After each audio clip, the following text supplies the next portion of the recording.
Olá pessoal, sejam bem-vindos a mais um episódio do CompactCast, seu podcast compacto e descomplicado financeiro.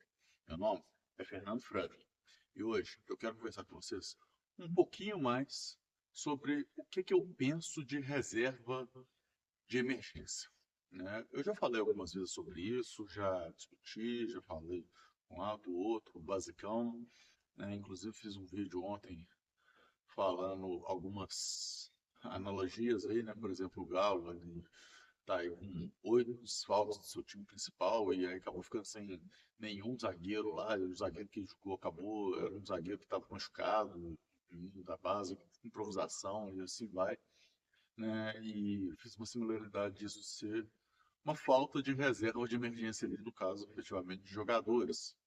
Mas que as coisas às vezes fogem do controle, né? Porque assim, o time tem lá seus dois titulares, tem seus dois reservas, tem mais uns outros dois aí, e todo mundo foi machucando, foi pra seleção, um cara para quatro, e aí foi perdendo tudo, foi ficando sem, né?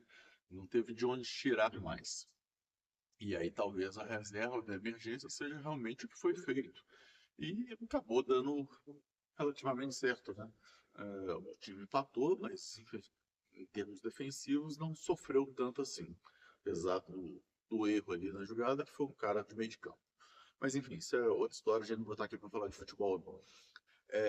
Mas assim, o que eu penso de reserva de emergência, tá? Eu acho que a reserva de emergência, primeira coisa, a forma que você deve trabalhar ela é um ativo que você possui, que você tem que ter a liquidez dele, né? Isso aí a gente já deixou bem claro, não precisa ser uma coisa resgatável, no máximo, em D mais um, né? Mas o ideal é seja D0.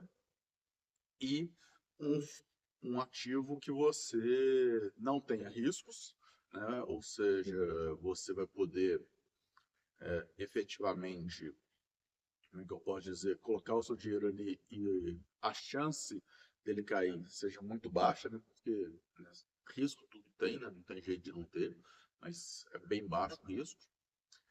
E além disso tudo, né, dessa situação toda, o ponto é quanto que eu tenho que ter na minha reserva de emergência.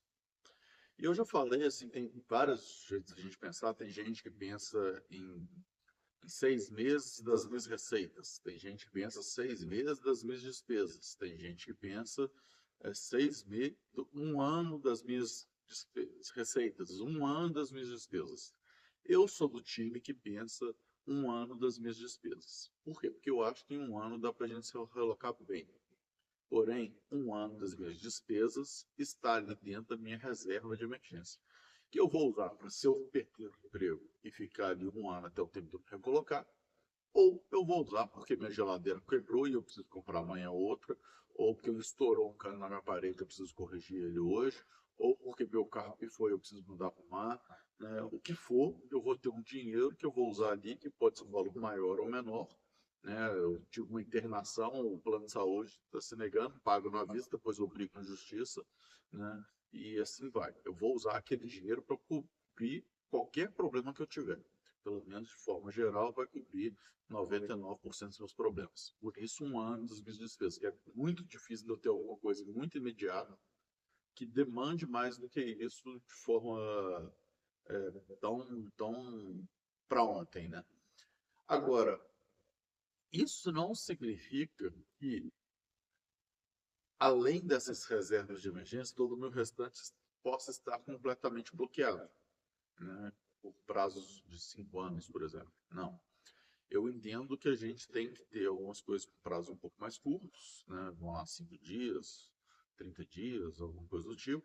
6 meses, talvez, dependendo aí, uma LCI, pode ser interessante você ter ali, né? Ações, né, que também se permite uma liquidez ali no prazo curto também, mas obviamente você tem o risco da cotação, então vai depender para saber se vale a pena ou não você mexer naquilo ali.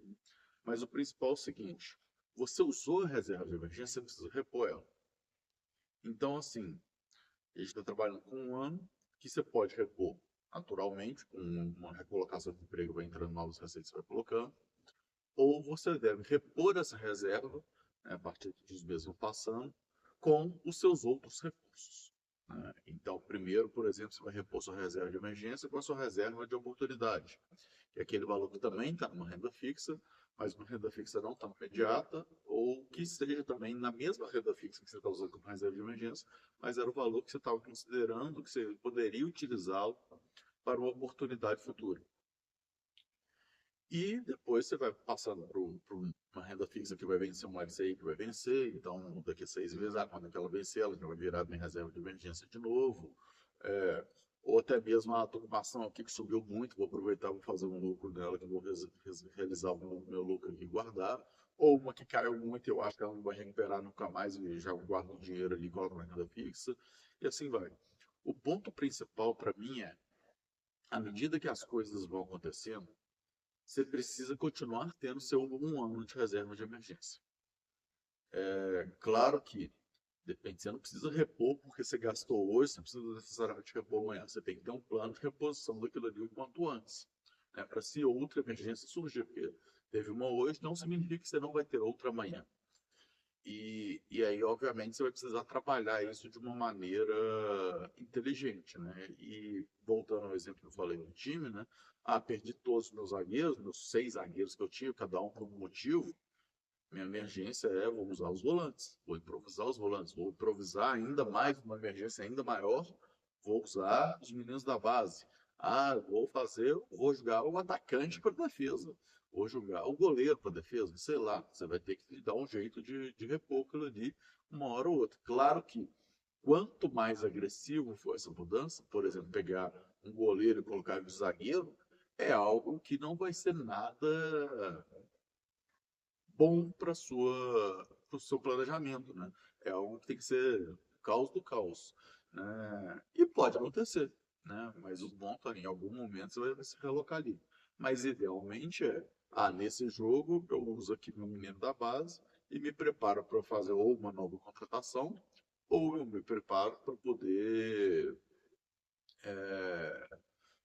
esperar, porque da semana que vem o outro zagueiro que estava fora volta, porque voltou da seleção, porque sei lá o que foi, né? Então, enfim, né, você vai se adequando. Eu até lembro uma vez que o Galo fez de contratar um goleiro, né? Que perdeu os goleiros todos e contratou um goleiro correndo para poder jogar. Né? E no final das contas, eu acho que ele jogou 3 jogos e o Galo ainda nem ganhou nesses jogos, né? Perdeu. Então, assim, aquele negócio, talvez se tivesse usado o menino da base, era melhor. Mas são estratégias que a gente faz, a gente não sabe o que vai acontecer, mas repousa ali para uma emergência se durasse mais tempo do que os 3 jogos que durou. E da mesma maneira, a gente tem que repor nosso financeiro para que, se ele dure de um tempo maior, né, a gente ter uma estratégia para efetivamente conseguir trabalhar aquilo ali de uma forma positiva. Né? Então, pensa um pouquinho nisso, né, de como está a sua reserva de emergência hoje, se ela está lá seu 1 ano das suas despesas, e qual que seria a sua ordem para repor essa reserva em caso você use. Né? Vamos dizer que do nada você precisa usar 30%.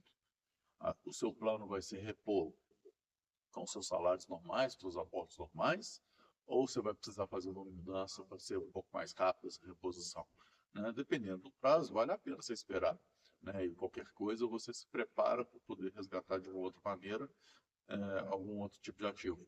Mas dependendo, não, você já faz o ajuste, ele já rebalanceia a sua carteira naquele momento. Né? O rebalanceamento é algo que a gente deve sempre considerar, seja por uma emergência que a gente gastou mais, né, do que o previsto no caso, ou até mesmo por um resgate de um produto que a gente gastou que não era uma emergência, mas a gente preferiu tirar dele do que da reserva, ou do que for, ou até mesmo que um produto subiu muito mais do que o outro, né, rendeu muito mais, vendeu muito menos, caiu demais, e assim aproveitar aquela queda, aproveitar aquela alta, e assim vai sucessivamente para a gente manter o equilíbrio saudável dos nossos investimentos. Pensa um pouquinho nisso e até a próxima, pessoal. Tchau, tchau.